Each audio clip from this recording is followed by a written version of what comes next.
Olá, turma! Mais um episódio do Webcast. E aqui hoje nós vamos conversar sobre um tema que não é necessariamente polêmico, mas é complexo nas empresas: orçamento. Eu trouxe hoje como convidado o Raul. Raul é meu colega do BNI, a gente participa desse grupo de network juntos, e a gente conversando lá, a gente bateu esse papo, que desse papo surgiu um artigo, que depois eu vou compartilhar para vocês, e a ideia da gente passar para vocês um pouco da nossa experiência. Raul é um estrategista financeiro de empresas, ele é consultor financeiro e gosta, vive essa realidade nas empresas de estruturar, de organizar o bolso das empresas, o bolso do dono. Bem-vindo, Raul. Muito obrigado pelo convite, Marcelo. A conversa foi bem genuína sobre o assunto. Eu acho que despertou ali um interesse mútuo. Talvez de coisas que a gente consegue ver nas empresas, mas, poxa, qual o caminho que talvez aquele empresário, que os funcionários daquela empresa não estão conseguindo ver? Então, obrigado pelo convite. O papo vai ser bem legal. Vamos falar especificamente, para tu me entender que nós estamos falando de orçamento, vamos dizer o que que é esse orçamento, pode ser que seja até, eh, a gente fala orçamento, o pessoal não está pensando que é orçamento de venda, né, que é pedido de venda, não é isso, certo? Nós estamos falando de orçamento empresarial. Orçamento empresarial é a técnica que a empresa usa para saber quanto, quando e quem vai gastar em quê, né, de certa forma, é estruturar o que vai ser gasto, estruturar de como é que vai fazer. Isso não é muito simples nas empresas. Como é que você vê isso nas 2 empresas que você anda, Raul? Cara, a maioria das empresas eu não vejo isso. Isso não existe na maioria das empresas pequenas ali do dia a dia. O tipo de cliente que eu atendo é o micro, pequeno empresário, faturamentos ali a partir de 100.000 e muitas vezes esse é um assunto que a pessoa nem chegou nesse assunto ainda, nessa ideia de fazer essa programação. Eu acho que o brasileiro, financeiramente, pessoalmente, ele não é educado. E quando a pessoa monta um negócio, esse negócio surge às vezes de uma oportunidade, de um trabalho, de um serviço que essa pessoa já fazia ou já teve, e o conhecimento financeiro que ela traz para a empresa é esse mesmo. Nem sempre essas pessoas fazem a capacitação necessária, o Digo direcionamento. até que não é esse mesmo, né, porque não tem É. quase conhecimento nenhum. Então, é uma coisa que acontece quando as empresas já tomam uma relevância muito grande depois que tem algum prejuízo. Só que, na verdade, um orçamento, um planejamento financeiro faz essa empresa economizar alguns milhares, dependendo do tamanho da empresa, alguns milhões de reais. As empresas, assim, sempre começam, é normal começarem pequenas, né, então a visão do dono se mistura com a carteira dele com a carteira da empresa, tem sempre essa misturada de saber o que é meu, o que é da empresa. Muita gente, por conta dessa falta de educação financeira, não sabe muito separar o que que é jurídico e o que é da pessoa física. E até a empresa deixa de crescer por conta disso.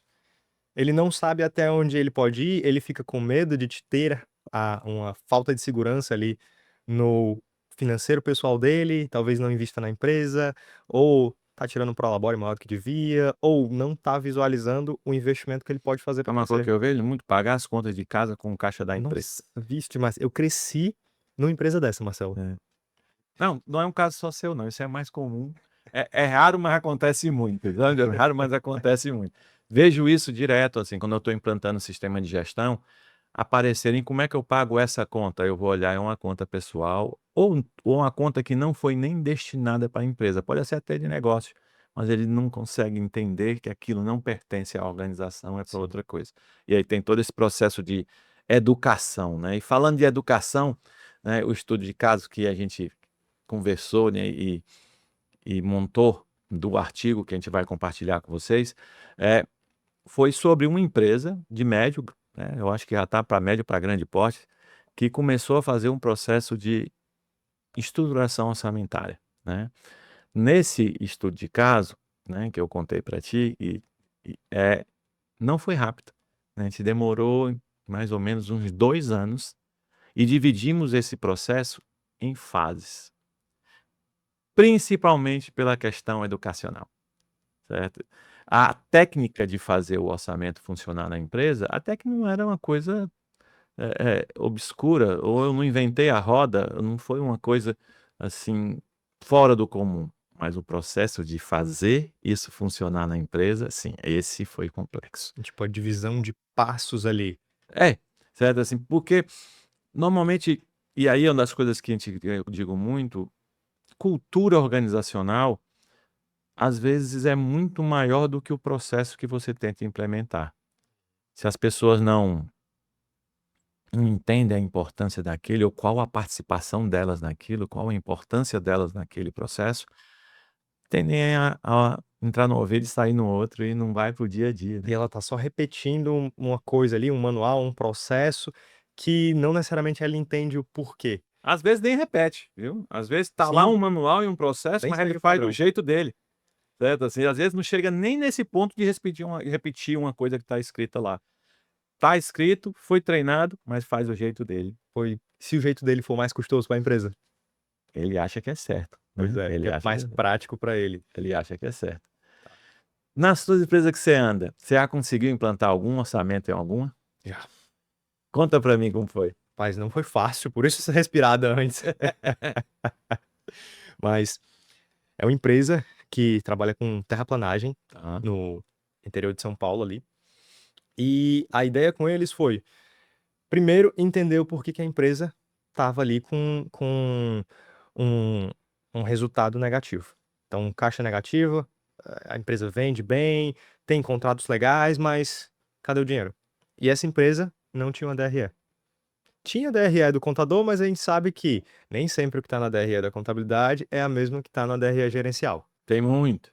Muito mais que a gente gostaria. E aí, nesse processo de Não, eu digo implementação, até nesse ponto, eu não vou dizer nem que é porque tem muitas diferenças, é porque às vezes a contábil tem uma visão ligada à lei e a DRE da empresa tem alguns aspectos econômicos, tem algumas coisas de características do negócio que às vezes precisam ser colocadas, sim, né, e aí tem essa divergência mesmo, assim, tem indicadores umas específicos. específicos, e aí faz com que sejam diferentes, o que não caracteriza um erro de maneira geral, Uhum. certo? Pode até ser um erro, tem que analisar. Mas até a diferença, às vezes, é para explicitar uma característica, uma coisa que tenha lá diferente da mesmo do negócio, Sim, eu, né. eu, eu gosto bastante de frisar, até porque quando a gente fala de estratégia financeira, as pessoas acham que, minha contabilidade resolve isso.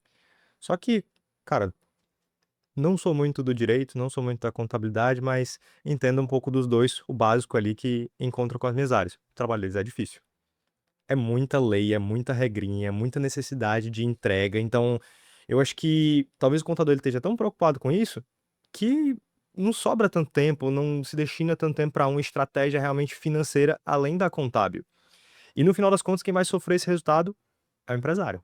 Então, o empresário ele tem que ter uma DRE gerencial para ver movimento de caixa e movimento de dinheiro como um todo na empresa dele, entradas e saídas. E o primeiro passo foi estruturar essa DRE gerencial.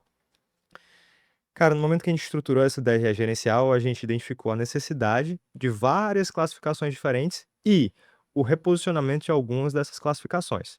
Então, faz muita diferença a gente ter um custo variável, uma parte ali superior abaixo da receita na DRE. Custos relacionados diretamente à venda. CMV num cantinho separado. Para quê?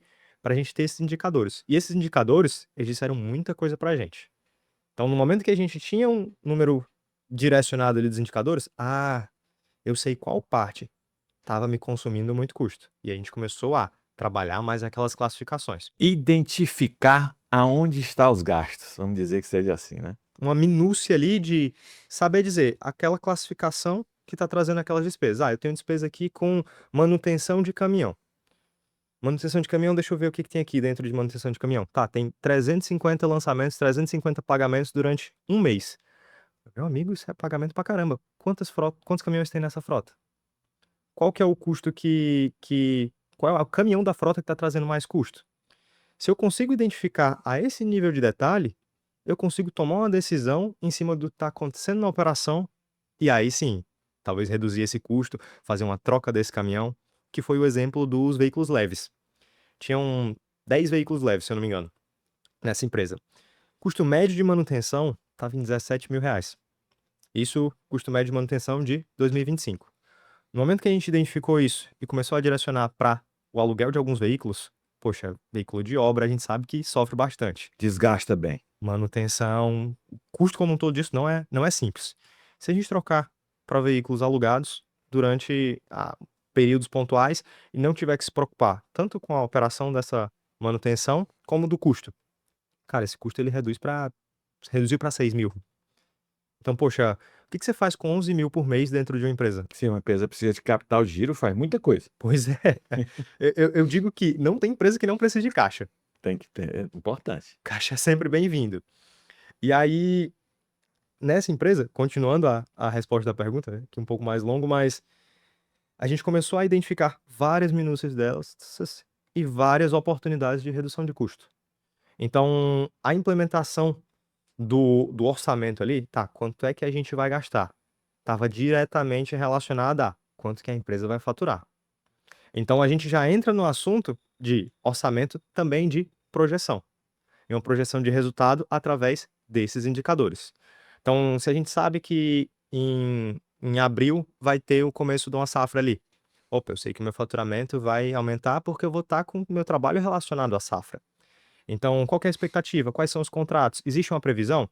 E eu gosto sempre de começar com esse planejamento de um jeito simples, para que a pessoa consiga ver. Ó, estamos no dia 15 aqui do mês. Vamos projetar como é que vai finalizar esse mês? Beleza. Agora vamos projetar como é que vai ser o mês que vem. E aí ir aumentando esse espaçamento, porque aqui a gente está só falando de técnica. A gente está falando de comunicação e fazer o empresário que está ali abraçar aquela ideia, implementar isso no time, respeitar os processos que isso vai ser necessário fazer. Então, esse passo a passo, Marcelo, eu diria que talvez fosse a coisa mais importante e que casa muito com o que a gente tem no artigo, que é a construção disso com o dono daquela empresa e do entendimento. Porque se No eu faço esse entendimento num pequeno ponto, ele vai entender a necessidade de fazer isso anual. no caso do artigo, eles até já tinham uma identificação muito clara. Eles já sabiam exatamente quem está gastando e conseguiam até ter uma previsibilidade de vendas, de gastos, mas uma questão só lá que acontecia. Tinha 2 pontos que, numa fase, vamos dizer assim, num novo ciclo disso, cada setor fazia essas previsões de forma individual e tudo ia de forma centralizada para o CFO da empresa poder fazer as autorizações. Todo mundo mandava uma enxurrada de informação, eu vou vender isso, eu preciso comprar isso, eu tenho que fazer um investimento nisso, a manutenção vai ser essa, tem que fazer essa despesa de marketing. Cada gestor da organização, que como ela estava para média para grande, ela tinha os setores bem estruturados, mas os setores todos fazendo os seus planejamentos, baseado no planejamento estratégico da empresa como um todo, mas fazendo seus planejamentos de forma isolada e mandando a conta para o CFO. O CFO lá fazer a brincadeira, tá? E aí tudo ficava na mão dele. Tudo ficava na mão dele. Em termos de metodologia, a primeira coisa que a gente fez para implantar o orçamento, certo, foi deixar de ser um e-mail mandado para o gerente financeiro para ser um registro feito pelo próprio gestor dentro do sistema. Eles antes mandavam um e-mail e não participavam de nenhuma ferramenta, de nenhuma estruturação. Então, já aí uma primeira centralização Era a primeira centralização. de informação ali, tipo, tá, vamos disponibilizar isso de um jeito dentro do sistema para que esteja fácil de visualizar. Porque apesar de eu saber e identificar onde é que estavam os gastos, esses gastos eram meio que reativos. Eu identificava depois que ele acontecia. Perfeito. Certo? Eu sabia que tinha acontecido aquele gasto naquela determinada rúbrica, naquele determinado centro de resultado e por aquele gestor. Mas aquilo não tinha sido antecipadamente gerenciado de forma nenhuma. Especialmente quando a gente está falando de manutenção aí, cara, manutenção preventiva é muito mais barato do que corretiva.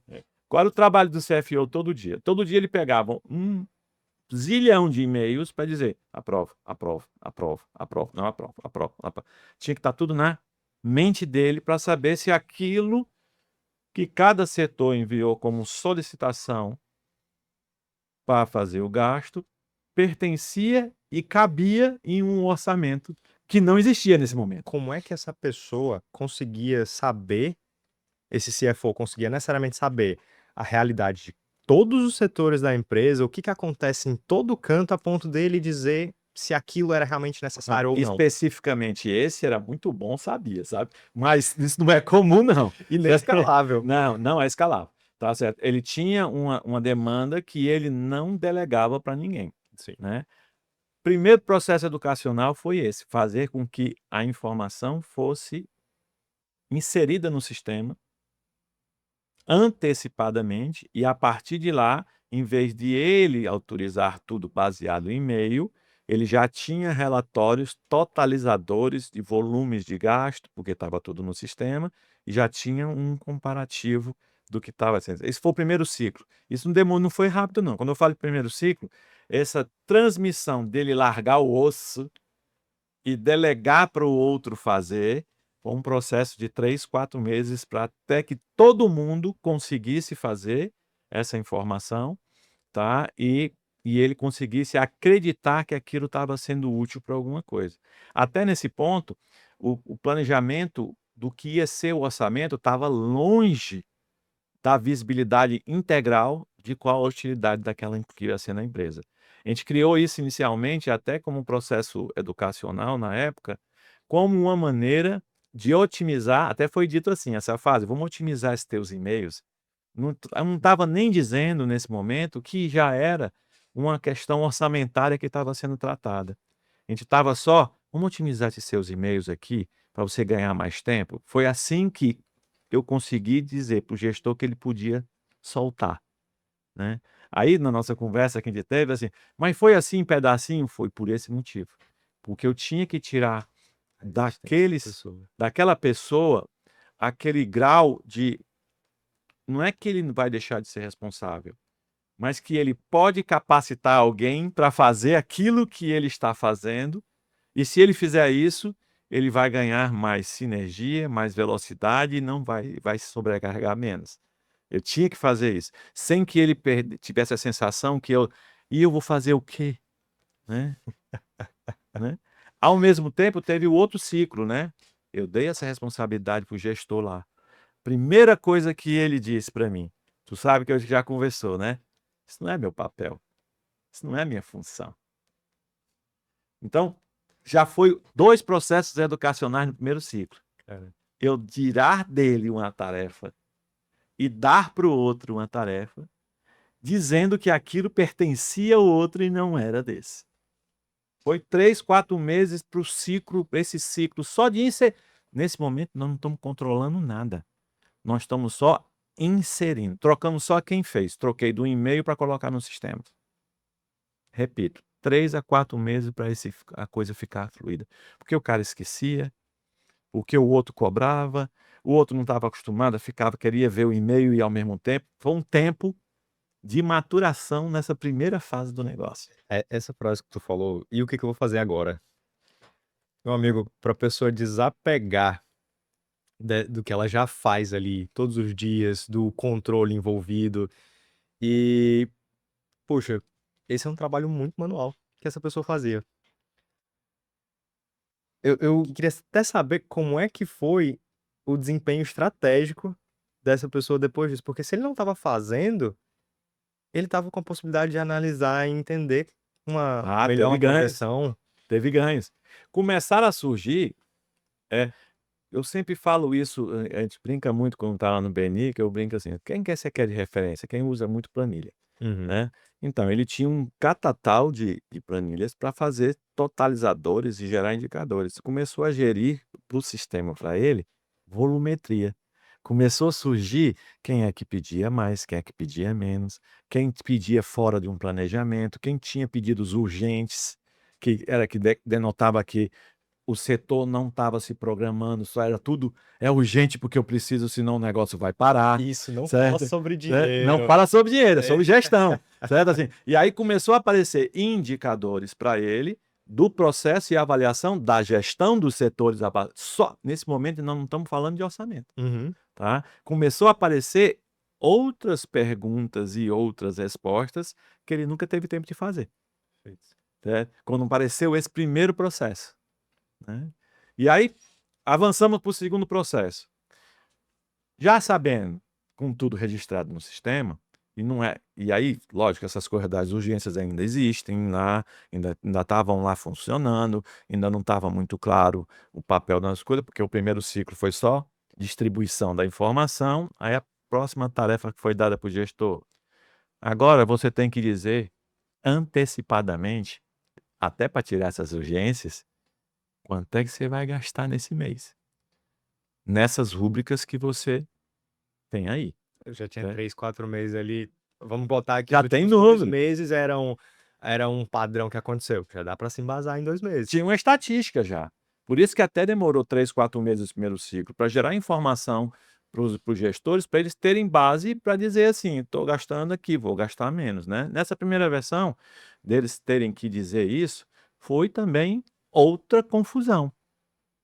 Nenhum deles estavam, até como você falou da preparação de educação financeira, né, de entender de como é que faz isso, como é que totaliza. Então a gente logo iniciamos eles de muito relatório para eles olharem e tudo mais. Então eles começaram a ver que eles não viam que tinham gasto X reais, como você disse, no carro, que tinham X reais de luz, de manutenção, e começaram a analisar e começaram a ser mais dono da sua conta, que antigamente ele paga CFO, Ele não tá certo? preocupado, ninguém tá Não. cobrando. Paga CFO. Aí ele começou a olhar para o número dele Hum. e aí começou a dizer: "Eu gastei isso tudo mesmo com isso A aqui", pessoa entende que o impacto do trabalho dela vai direto para o financeiro. né. E ele aí eu gastei, aí começou a olhar assim: "Não, espera, tem alguma coisa errada aqui", e começaram a fazer a projeção no mês seguinte baseada no histórico. Nossa, é maravilhoso, porque aí, em vez de o CFO tá cobrando todo mundo já tá ali num contato direto com o CFO o tempo inteiro e entendendo o próprio setor. Por quê? Isso já vai por si só demonstrar algumas possíveis ineficiências. E quando a gente está falando de dinheiro, parece que o assunto fica mais sério. As pessoas prestam atenção, as pessoas abrem o olho. Isso sendo uma comunicação já estabelecida na empresa, todo mundo começa a respeitar algo e não só, tipo, vai empurrando com a barriga, vai levando como dá. Quando começaram a fazer esses relatórios, de fato, foi implementado uma das coisas que a gente escuta muito em consultoria, em treinamento, no mais, o olho do dono, ter o olho do dono, vestir a camisa de dono, Uhum. pertencer. Um outro ganho do processo desse projeto de orçamentário foi o envolvimento da alta gestão da organização como participante ativo do planejamento. Porque ele estava dizendo o que ele ia gastar, ele estava analisando lá. Ainda continuou a frase: "Mas isso não me pertence", tá. Nesse segundo ciclo ainda não mudou isso. Sim. Tá? Ainda tinha uma alta resistência da gestão em por que que eu estou fazendo isso? Eu sou vendedor, eu tenho que bater a meta de venda, por que que eu tenho que olhar aquele negócio de gasto da minha loja? Eu sou da produção, eu tenho que produzir, por que que eu tenho que olhar se a fábrica está gastando muito ou pouca energia? Né? E ainda tinha essa resistência, lógico que diminuiu, mas ela ainda existia, estava lá. Eu estou gastando tempo fora da minha função. Não fui contratado para isso, ainda tinha isso. Mesmo Né? tendo lá o nome gestor de área, né? Mesmo tendo gestor.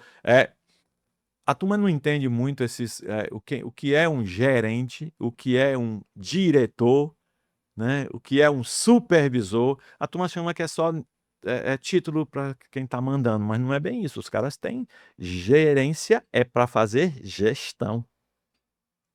Diretoria é para dar direção. Supervisão é para olhar se tudo está caminhando do jeito que foi planejado. Então, cada um tem o seu papel. Então, não é aquele cara que fica lá, vou fazer só o meu. Não está isso. Até isso é muito erro que acontece nas organizações. Você, por exemplo, tem um bom vendedor, transforma ele em gerente. E não necessariamente um bom vendedor é um Não, bom gerente. não é. Certo? Vender é uma coisa, gerir é outra Exato. coisa. Às vezes, isso é promover, certo? Às vezes é colocar o cara na rua em seguida. A empresa deixa de ter um bom vendedor Para ter para um ter um péssimo péssimo gerente. gerente que vai embora, certo? Isso acontece muito, então tem que ter muita qualificação para fazer isso. E aí, esse projeto usou muito essa questão do PDCA, do planejamento e da melhoria contínua, porque ao mesmo tempo que a gente passava isso, a gente entrava junto com o cara para ensinar ele, né? Não era só entregar lá, tá aqui a tarefa, não, não aqui, vamos junto aqui. Não é um te vira. Não. Não era e não ia dar certo se fosse assim. Sim. Nesse momento, nessa organização, eu tinha um papel de controle, mas não um controle de fiscal, era um controle mais, vamos dizer assim, professoral. Eu estava do lado do cara para ajudar ele, não ensinar ele a fazer o trabalho dele, mas ajudar ele a gerenciar, a gerar aquela informação, a tirar potencial dele lá. Então eu fiquei muito mão na massa com o cara nessa segunda fase, para ele entender o que que ele estava Não, apresentando. isso eu imagino que tem essa parte em específico tenha sido uma baita experiência, porque você ouviu muita coisa do que as pessoas falavam, além do "não é minha função". Não, eu ouvi o que eles falavam e eu ouvi o que eles não falavam também, viu.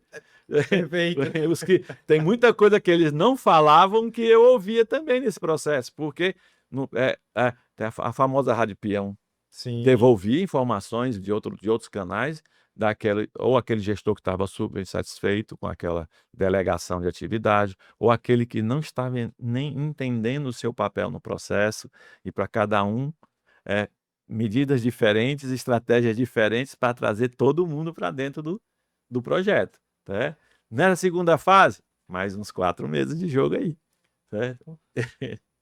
E não falamos nada de orçamento, né. A sim. única coisa que tem aqui é você está delegando, mas você está registrando, você começou a gerenciar suas informações, mas não orçamos nada ainda não, certo. Assim, ele está aprendendo a ver o número. Nós já estamos aí com 2/3 do ano nessa brincadeira funcionando no jogo aí, tá. Quando a gente tá falando de organizações maiores, uma quantidade de pessoas maior também, a gente tá falando dessa mudança bem mais lenta, bem gradativa. Eu considero que isso é um fator muito importante hoje em dia. Hoje, os nossos últimos 10 anos aí mudaram muito mais do que os últimos 20 ou 30, talvez. Essa capacidade de mudar, ajustar algo que é necessário para a empresa melhorar o resultado, ela é cada vez mais obrigatória. A gente tem que estar mudando cada vez mais rápido e, poxa, se uma empresa que é grande, ela já demora a mudar, se ela nem começar, meu amigo, o prejuízo pode ser muito maior também.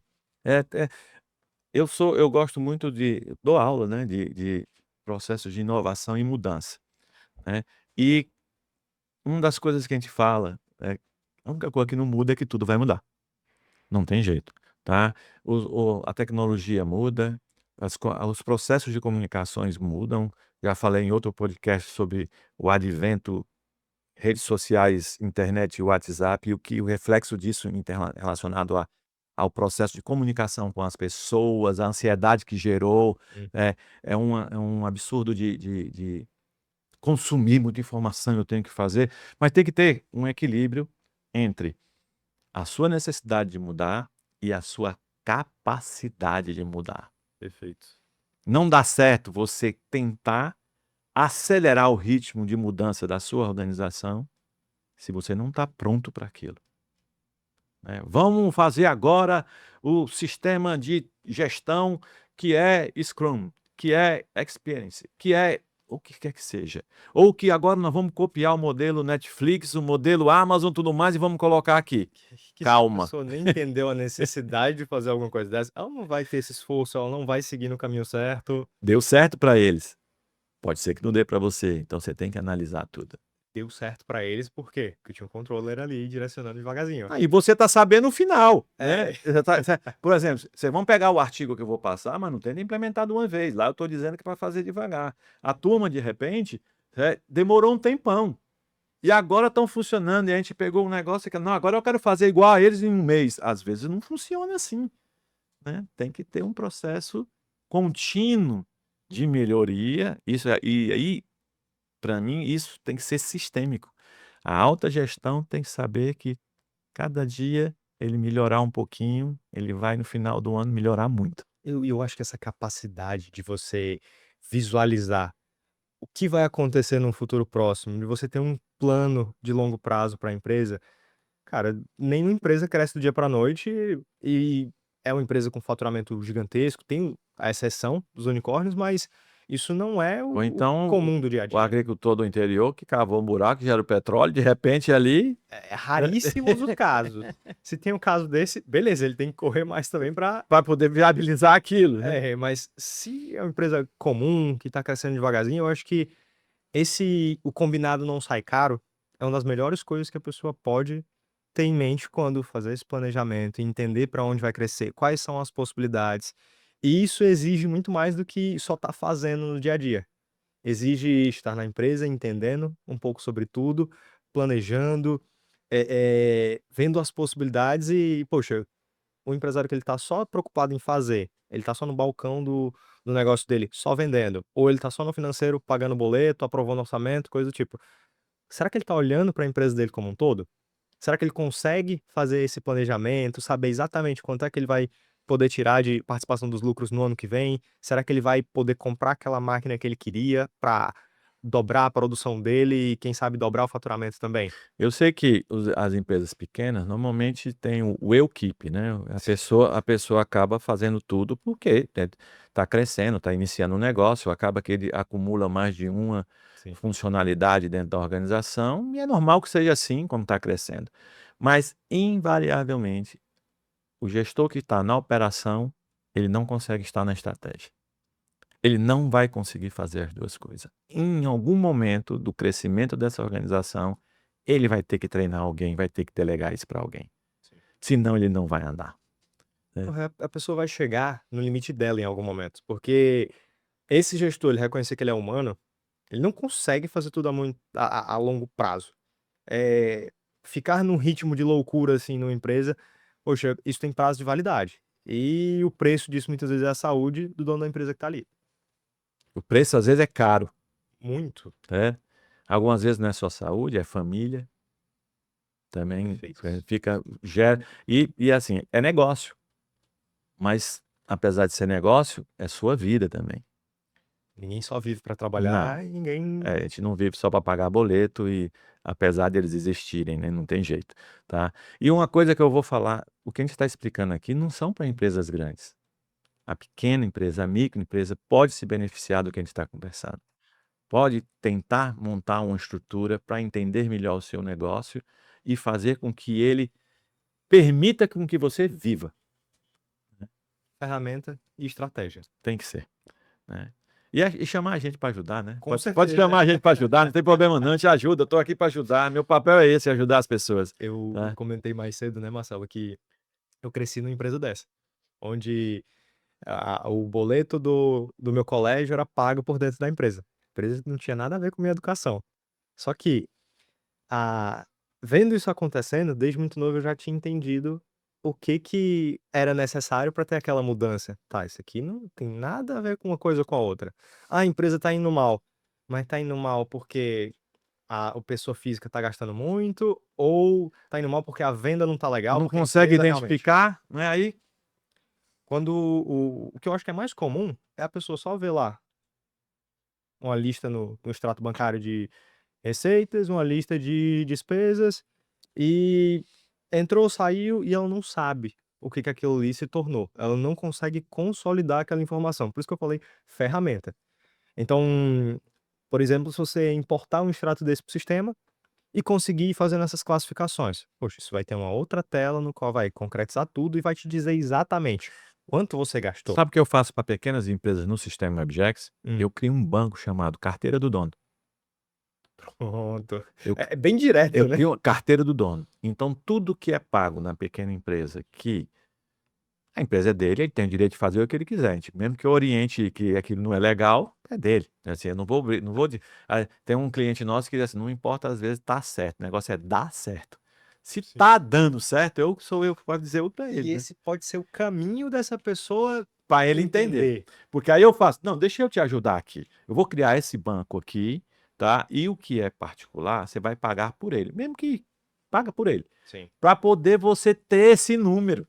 Eu gosto de deixar essa informação lá no final da DRE, do relatório financeiro, porque aí ele vê. Para ele Separado. visualizar. É no final ali, ó, a empresa teve 50.000 de lucratividade, só o resultado da empresa. Aí veio lá o resultado dele, ele tirou 70. Né. Um colega meu que também é consultor financeiro, ele mistura e a técnica que você está usando, certo? Ele mistura DRE, mas lá embaixo ele bota uma DFC lá embaixo. Para onde é que Sim. foi o dinheiro? Né. Tá aqui o resultado. Ele bota DRE, deu lucro, mas o dinheiro foi para isso, ó, Certo. certo? Saiu para a sua Hilux, Hilux vermelha parada na porta. Saiu para quê? Saiu para Hilux, tá aqui, ó, a empresa, mas saiu para cá, ó. Certo? Fez isso para poder deixar claro para o gestor e nós, como consultores, seja de sistema, seja financeiro, nosso papel é educar, Uhum. né? Então tem que deixar a decisão de fazer ou não sempre vai ser do administrador, do E o empresário, do nada. resultado também. Mas a gente tem a instrução ali de dizer, ó, o caminho aqui, vamos fazer dessa forma, que pode ser que mais na frente, mesmo quando ele não quer fazer, como você faz, deixar explícito lá para ele ficar olhando aquilo martelando na cabeça dele é importante. E porque até se você falar diretamente para aquela pessoa isso, às vezes o cara não Fere, tem a fere. inteligência emocional para abraçar Fere. esse pensamento. Pô, você tá dizendo que eu não posso tirar isso aqui, eu trabalho pra Mas a caramba. empresa é minha? Como é que você está dizendo que eu não posso tirar o meu dinheiro da minha empresa, que é minha? Eu digo, não, peraí, é sua, mas não é bem assim. É sua, mas você não pode tirar ao seu bem entender. A gente só pode tirar da empresa o que ela dá. Isso seja um prolabore fixo ali, com participação de lucros pontuais, ou não necessariamente isso vai dar certo. Até essa questão do lucro que você falou é interessante. Nem todo lucro deve ser tirado da organização. Crescer exige caixa. Existe caixa. Às vezes, se no seu planejamento precisa ter uma nova loja, precisa ter investimento em maquinário, precisa ter um desenvolvimento de um produto ou de um serviço novo, você vai precisar de dinheiro para fazer. Pô, comprar mais mercadoria para deixar em estoque, porque foi aberto um Vai ter um evento, ponto logístico. vai ter a Black Friday, vai ter o Dia dos Pais, que agora está próximo, vai ter alguma coisa que você precisa se planejar. Então, nem todo dinheiro que sobra é para ir para o bolso. Que inclusive eu gosto muito, mas muito mesmo da ideia de isso já quando o empresário está um pouco mais consciente, mas demonstrar para ele claramente quanto que é o percentual de lucro que a empresa teve naquele mês em relação ao faturamento. E aí, desse percentual de lucro, qual que é o teu plano? O que você quer fazer com a tua empresa? Onde é que você quer chegar? Qual que é a tua expectativa de futuro? E aí, com isso construiu esse caixa da empresa. Ó, deu 100 mil de lucratividade aqui. Não tira 100 não. Deixa 30 aqui para a empresa, deixa 20 para a empresa, deixa 15 para a empresa. Para esses 15, você não vai estar perdendo dinheiro, esse dinheiro vai estar lá. Você pode deixar isso numa aplicação financeira, ele vai render um pouquinho mais. E ele vira uma reserva de emergência para a empresa, vira um investimento e vira esse caminho para essas possibilidades, para essas oportunidades que esse empresário vai ter. Voltando aqui para o projeto de orçamento, próxima fase, né? A próxima fase foi o que conceitualmente é chamado de orçamento base zero, OBZ, né? Foi educar os gestores que ele não podia usar a história dos gastos para predizer os próximos gastos. Ele não podia olhar assim, se eu gastei tanto em marketing, vou botar 10% acima ou 10% abaixo da estatística. Não. No último ano agora, o custo com tráfego pago aumentou. Você tem que olhar, você vai usar que valor para quê, independente se você no mês passado usou ou não. Uma leitura do cenário, não só do histórico. Certo? Aí foi outro processo educacional para todos os gerentes entenderem que não é assim, não, se eu gastei tanto no mês passado, repete o orçamento, que no primeiro, o que estava acontecendo inicialmente era isso, né? Porque era um processo educacional de entender. Mas agora não, agora você tem que mensurar. Primeira vez que a gente falou de orçamento. Já estamos no terceiro trimestre do ano. E aí a gente começou a fazer eles pensarem realmente no que é que vão gastar naquele mês. Talvez antes de perceber, eles já estavam no assunto ali e necessitando. Não, e para estimular o CFO logo, e olha, se vier com alguma coisa que não seja 30% abaixo da sua média, eu não quero, nem aprovo, certo? Pressão. Esses 30% não querem dizer que ia ser para todas as rúbricas ali, que ele podia justificar, ó, isso aqui não dá, isso aqui dá. Mas, por exemplo, não dava nesse, dava no outro, né? Não dava nesse, mas dava naquele. Começaram a gerenciar o dinheiro, a verba, e o que ia gastar e o propósito daquilo. Até então, existiam gastos que estavam lá, mas nem participando do planejamento de longo prazo da empresa eles existiam. Certo? Eles não estavam alinhados com o crescimento, com o futuro, com a visão de negócio da empresa. Era uma visão do setor da pessoa naquele momento que achava que era bom. É isso, pode ser um produto que vamos tentar fazer esse produto rodar. O produto não rodou, mas continua com o investimento na produção daquele produto ali, vai ficando no estoque daquele produto, Porque e o tá marketing fazendo? não Porque sim. o marketing não tá dando atenção para isso, o comercial não tá dando atenção para isso E e aí não tá lá. funcionava, certo? Aí começaram a ter aí novo ciclo de confusão, resistência, briga, zoada, treinamento, mais uma evolução gigantesca, tá? Nesse intervalo nós já temos 1 ano de processo. 1 ano de treinamento. Apesar de já terem sido ganhos de indicadores, de aprendizado, de delegação, de visões estratégicas, foi considerado esse ano de preparação para o ano seguinte. O ano seguinte, planejamento estratégico e agora vocês vão fazer o orçamento anual. E aí foi aumentando o tempo ali, né, Aí saiu do começou. mês, Agora, agora. no planejamento estratégico, a empresa quer fazer isso.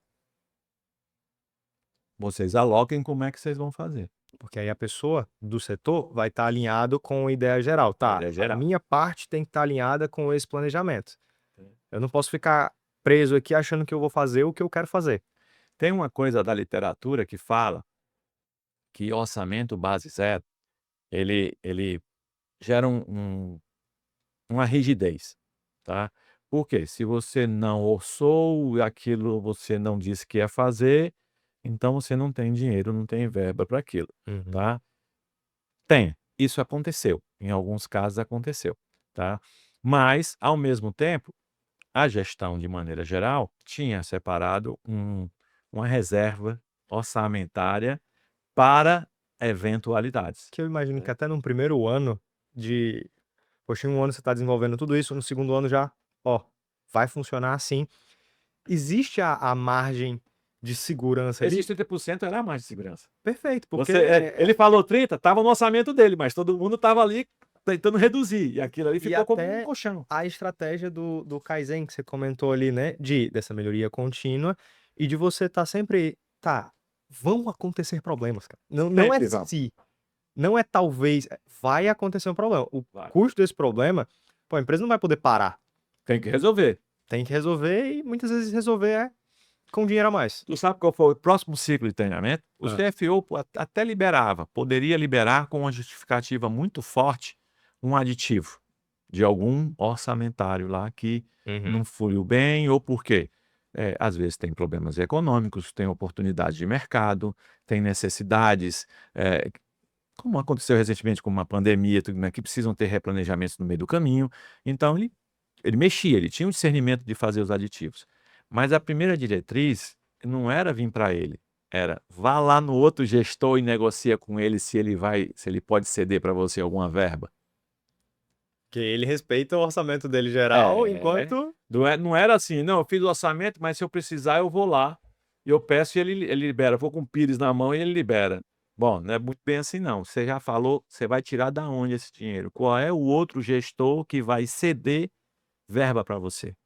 Então começamos a dar autonomia nesse fluxo, para os gestores decidirem isso entre aí é eles, muito legal, certo? Marcelo, porque você coloca esses gestores para colaborar entre si. E sinergia, entender que eles fazem parte da mesma empresa e não eram mais aqueles setores que só cuidavam do seu, né. Eles começaram assim: "Rapaz, eu estou precisando de recursos, se eu sentar com você, você tem algum que você pode no seu orçamento que você pode me passar?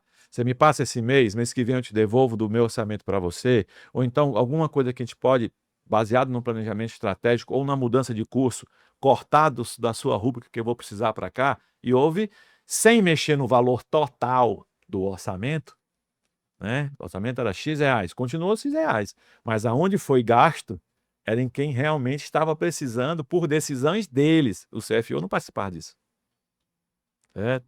Estava no orçamento, você negociou com outro, ok. Depois eu vou analisar o orçado versus real e vocês numa reunião vão justificar para mim por que foi que houve lá, mas está dentro do orçamento, eu não preciso autorizar não, já está lá. Apenas e a gestão amadureceu gigantescamente com relação a isso, tá. A empresa tem ritos, essa empresa tem ritos de chama RMR, reunião mensal de resultados, tá. Antes do orçamento, era baseado só na produtividade de cada setor. Se o setor era de produção, quanto produziu. Se é o de vendas, quanto vendeu. Se é o de compras, quanto comprou, né? Agora não. Baseado no seu orçamento, quanto você realizou de sua estratégia em relação aos gastos que você fez. Amadurecer, ó, em termos de gestão, Você tem ali um indicador financeiro dentro de cada setor também. tem, né? E melhorou a vida do próprio financeiro. O financeiro levava susto, né? Paga essa conta para mim. Vem da onde? É urgente, Eu imagino que a vida dele tenha melhorado né? bastante. Chegava o susto. O fluxo de caixa agora era mais previsível. Próprio setor de compras, que antigamente comprava e jogava lá, deixa que todo mundo vai vender. Não, vou alinhar ali com vendas. Qual é a previsão? Escolhemos os produtos, vamos ver o que que é. Vamos de braço dado aqui agora, ver como é que a gente vai fazer para realizar isso. Não é comprar para deixar no estoque, não é para dormir o dinheiro parado lá. Então começou todo esse processo de gestão orçamentária, tinha esse nome, mas o cunho dele é muito maior do que simplesmente uma ferramenta de colocar e dizer se você pode gastar ou não pode gastar. Tá direcionando ali todas as pessoas para um conceito de custo e oportunidade, o tempo inteiro. Então, poxa, o que que eu vou deixar de estar ganhando se eu investir nessa informação? Ah, se eu comprar esse outro produto em vez de comprar esse outro produto, qual que é o que que eu posso estar deixando de ganhar? Eu estou tomando a decisão certa? Sensacional em relação à evolução das pessoas, o que, essas pessoas aprenderam e eu acho que até a velocidade. Eu acho que isso é um tempo interessantíssimo, Marcelo. Não, e as reuniões passaram a ser, de colegiado e não top-down, que a alta direção decidia tudo sozinha. Como todo mundo estava envolvido realmente no planejamento estratégico da organização, nos gastos, nas execuções, todos podiam e tinham condição de dar até opiniões e melhorias para os outros setores. Começaram a deixar de se ver só o seu umbigo para olhar a empresa como um todo. A empresa, ó, Tu tem algum número ou percentual de melhoria de resultado dessa empresa depois de um ano eu com vou orçamentos? eu não vou citar os números, mas eu vou dizer para vocês o que aconteceu. Essa empresa no primeiro ano tinha 14 lojas, no final do segundo tinha 58. Será que melhorou? Eu não vou dizer exatamente o faturamento, eu vou dizer só em número de lojas, certo? Que ela tinha 14, foi para 58. Quando toda a organização, não é que foi motivado, o orçamento fez isso, não foi. O orçamento foi um projeto para uma finalidade, mas que dessa finalidade do orçamento tirou-se muitos aprendizados e muitas coisas, que foi a melhoria contínua, a sinergia, delegação, descentralização de informação, um monte de coisas que houve um amadurecimento da empresa que fez ela subir de patamar, né? O orçamento funciona até hoje lá. Até hoje está funcionando e é rígido. Hoje, com muito menos desvios de planejamento orçamentário, porque já tem mais de 5 anos que estão usando isso e aprenderam o base zero, criar reserva, dimensionar corretamente, baseado na estratégia. Todos eles estão melhorando continuamente sobre isso, que quase não tem aditivo, quase não tem ninguém cobrando dinheiro do outro, só se acontecer como aconteceu a pandemia, onde todo mundo senta, vamos rever os orçamentos todos, né? Mas é um caso extemporâneo, né? Uma coisa que tá, Emergencial ali. que é uma coisa que muda conjecturalmente tudo, tá? E aí todo mundo senta e vamos negociar e vamos refazer o orçamento aqui nesse momento. Mas de maneira geral, Cara, e essa ideia de que nada tá isolado, isso não é só para uma grande empresa, isso é para uma não. pequena empresa também. Eu já ia lhe perguntar, se a gente for querer colocar isso numa pequena empresa, como é que a gente faz? Rapaz, primeiro a gente já tem que ter Primeiro, cabe? Cabe numa pequena empresa? porque aí pode ser que numa pequena empresa esteja o dono da empresa conversando com ele mesmo de um lado, ele mesmo do outro, porque ele faz várias funções.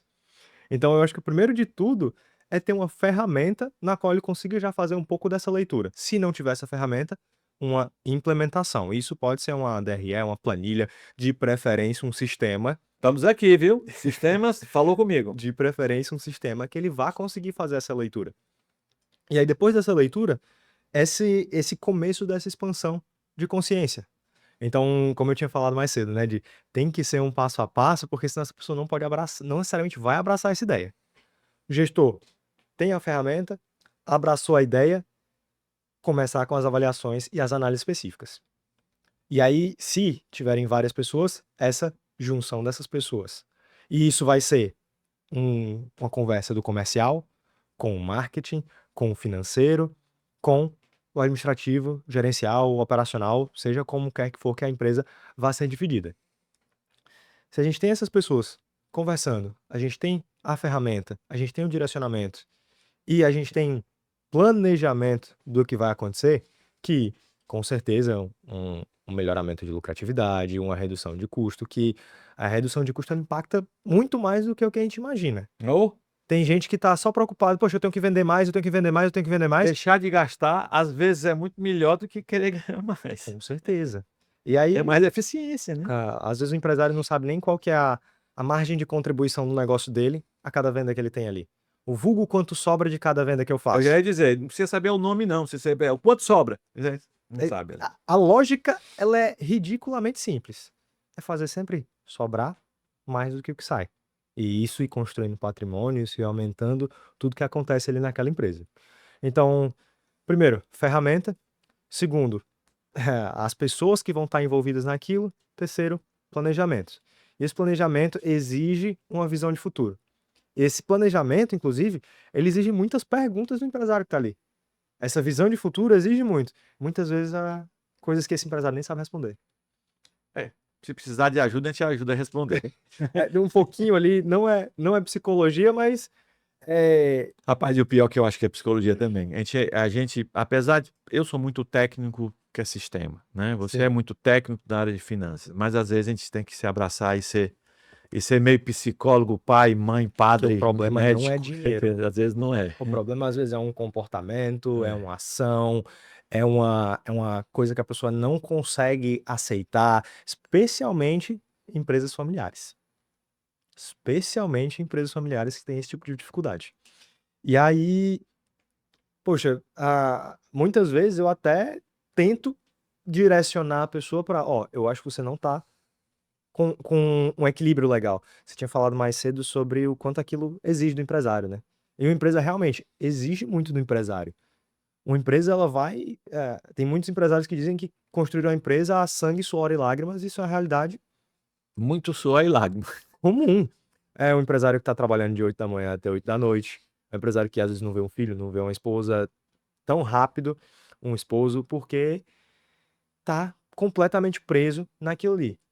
E essa pessoa tá tão presa naquilo ali, naquela rotina, ela acaba querendo compensar em outros assuntos. Então, poxa, o cara trabalha de 8 da manhã até 8 da noite. Esse cara às vezes não tem tempo para fazer uma refeição. Esse cara às vezes não tem tempo para ter um momento de qualidade no dia dele. E isso esgota.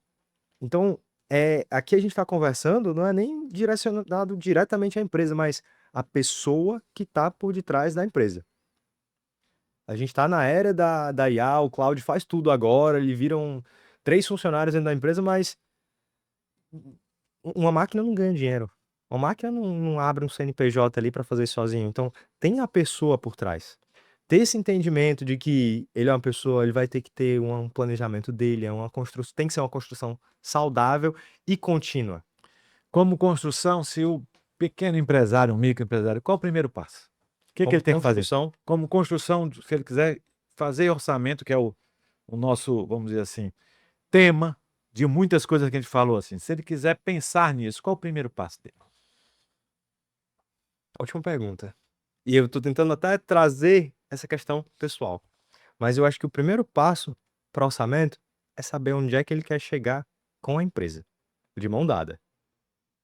É pessoa jurídica, pessoa física. Esse é o primeiro passo, porque muitas vezes esse pode ser um caminho de crescimento que esse empresário não queira seguir. Na prática, como é que ele separa o dinheiro dele da empresa? Rapaz, prolabore fixo, mês a mês, de acordo com a função que ele tenha dentro da empresa, isso pode ser de acordo com o mercado, ou participação nos lucros, de preferência se a empresa já tiver caixa, desse jeito. Então, esse é um jeito muito simples dele separar o que é pessoa física e o que é pessoa jurídica. Então, começa separando as despesas, separando patrimônio e separando essas participações. Com isso, ele já vai saber o que é dele, o que não é dele. Então, o primeiro passo isso. Joia. Já indo, encaminhando para no fim da nossa conversa, Me diga aí uma mensagem para esse empresário aí, para essa pessoa que está nos ouvindo, para estimulá-lo. Boa. Vamos lá. Marcelo, a maioria das empresas do nosso país fecha em até 5 anos, né? Isso é um número que é triste.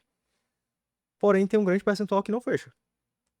E isso se deve muito a insistência, planejamento, percepção, continuidade de trabalho. O trabalho do empresário, ele tem um valor muito grande.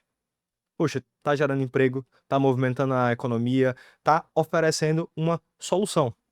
Então, se eu puder dar uma mensagem para o empresário, eu acho que é fazer o propósito dele através da empresa dele. Para que com isso ele tenha essa sensação de impacto e realização também. E não só um trabalho para ganhar dinheiro, mas que ele saiba que o que ele faz impacta as pessoas. E faz sentido para alguém, seja para a pessoa que está trabalhando, seja para ele, para a família, para o cliente, como um todo. Porque isso é uma cadeia. Por mais que a gente vá ser o mais impactado por aquilo, a sociedade como um todo vai ser impactado por ali. Seja num bairro, seja numa cidade, seja no estado. Então, ter essa percepção de si, mas dentro de um meio, eu acho que pode ajudar muito essa pessoa até a trazer esse planejamento, essa ideia de futuro, esse impacto, esse propósito que ela vai ter no negócio dela. Então, essa é a mensagem de pensamento, de consciência para o empresário. Esse é Raul, conversamos hoje um pouco de aprendizado, de evolução, de implementação de processos e falando de longevidade, esse ano nós da WebGex fazemos 30 anos de vida, e já passamos por um bocado de ciclos diferentes, então estamos sempre disponíveis a ajudar, certo? Não é uma coisa de outro mundo, não é uma coisa que você diga assim, não é para mim. Eu acho que cabe planejar, independente se vai ser com o meu sistema ou não, certo? Cabe planejar, pensar, ter propósito. Eu acho que é uma coisa que cabe para qualquer empresário que está ouvindo a gente. Se vocês tiverem dúvida alguma coisa, pode perguntar aí no rodapé que eu vou ter o prazer de responder. E se for para ele, eu vou encaminhar a pergunta para ele responder também. Estamos sempre disponíveis para ajudar vocês no que vocês precisarem. Valeu!